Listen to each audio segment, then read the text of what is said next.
Right, quick recap on this car. It was in a video at Officially Gassed. Jamie took the car and along with Devil Devlopments and Littco tuned it to over 500 horsepower, which was a really lovely thing to do because it was all done just due to the fact that this gentleman is actually really ill, and it was done to kind of raise his spirits and try and help him battle through his health conditions. So this is, I guess, part 2 of the video to show you how it's been tuned and where we're at with it. So let's get into it.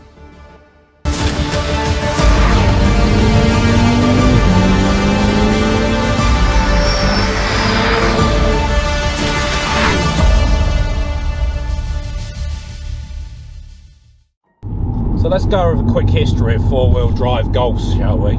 It all started off with the Golf Synchro in 1986. Then it went to the Golf Limited, which was limited to about 70 cars, and the four-wheel drive car. Then it went to the Golf Country, which was like an off-road Golf. Then they did a prototype version called the Golf A59. Don't know if it just was a prototype and that was it. But that was meant to be really good. But then we went to the R32 Golf, which used the Haldex four-wheel drive system, obviously the one that was being used today. And then obviously we come up to the Golf R. This car is 2017 plate, comes around 300 horsepower. But even the modified version, even this version with 500 horsepower and tuned and loads of good bits on it, it's quite entertaining to be fair. Interior wise, yeah, pretty bang on really. Again, this car reminds me of the TTRS in relation to the build quality. It's really good. Overall, you can't moan at anything. I prefer the A45 AMG for the interior quality, definitely. It's got like carbon look all over it. Seats hold you in well. Personally, I'd probably want a little bit more of a bucket seat if I could, even actual bucket seat in here. The thing that's annoying me the most is, I know that you're meant to be able to have a look at like all the oil temps and all that, but I can't see nothing. Really annoying. I really don't like that. Eco? What the f? We've got an EA888 engine, which is a 2-litre turbo lump. I mean, now it's been tuned, it feels like it's got a lot of grunt, but we're just starting to notice little things here that need probably amending, like the catch can. If you have a look down here, there's like a big pool of oil now where, because the oil's got quite hot, it's just not got enough capacity to turn that vapour back into liquid. There's your custom built party piece turbo there. It's got a huge downpipe. It's got really good capacity to cover ground, like the A45 AMG. Just, do you know what it is with these kind of cars? They just lacking a little bit of feel. Just climbs through the gears. This has been tuned well, like no doubt. That turbo's real good turbo. Really responsive, all the way up to the top as well. I don't know what the standard car's like, because I've not really had too much experience in the standard car, but this car, that's one thing I would say. The turbo sounds very, very good.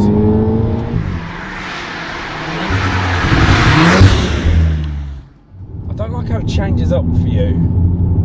That's quite annoying. Once to just take over, it's just like, actually, you know what? I think I'm a better driver than you are.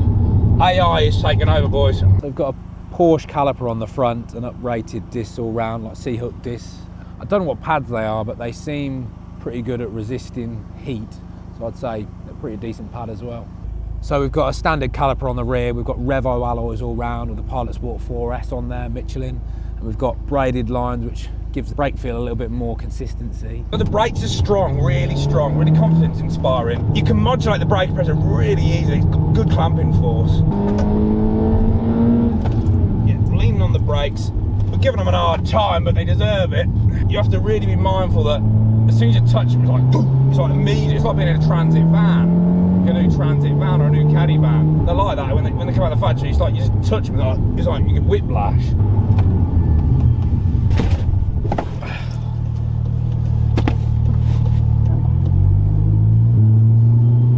It's a quick way to get everything down into the passenger side footwell. Under braking, it feels like it needs more aero. I mean, most people probably ain't going to notice that, but I'm definitely noticing it. So, that's what it launches like.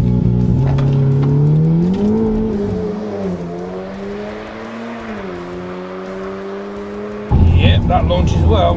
Four-wheel drive system's very, very good. I mean, we all know the Haldex system likes to pull traction well, especially on slippery surfaces. But let's talk about it. So, entry. Yeah, good. Good entry, good mid-corner grip. Pushes a little bit, exits the best really. That's when you really find out what the Golf R's got in its kind of arsenal. This particular car is quicker than the A45 AMG I reviewed. It's just got better equipment on it, better tyres, better brakes. It feels like this chassis needs modifying. It's not quite up to the job yet with the supporting modifications. The chassis just don't feel quite up to the job now. I'd think about putting a more aggressive geometry setup on it. This car weighs 1,483 kilos apparently with the 7-speed dual clutch gearbox. It feels its weight. I'm not gonna lie to you, it doesn't hide its weight very well. Let's see if them Porsche brakes are really let's see if they're really up for the job.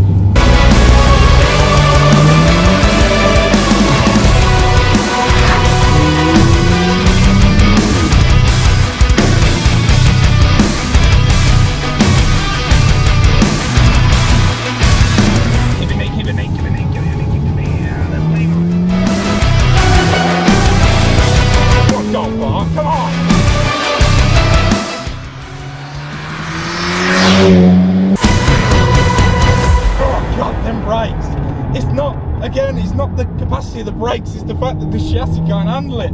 The spring rate's too soft, so it's absolutely diving so aggressively. The thing is, you've got to remember about the Golf, it's catering for such a huge market. And I mean, it can only do so much on that huge market. Obviously, there's going to be weaknesses. People that want to go out and absolutely tear it up, I think, yeah, you're going to be left wanting a little bit because it's a bit of a blunt instrument in my eyes. It doesn't give you a lot of options.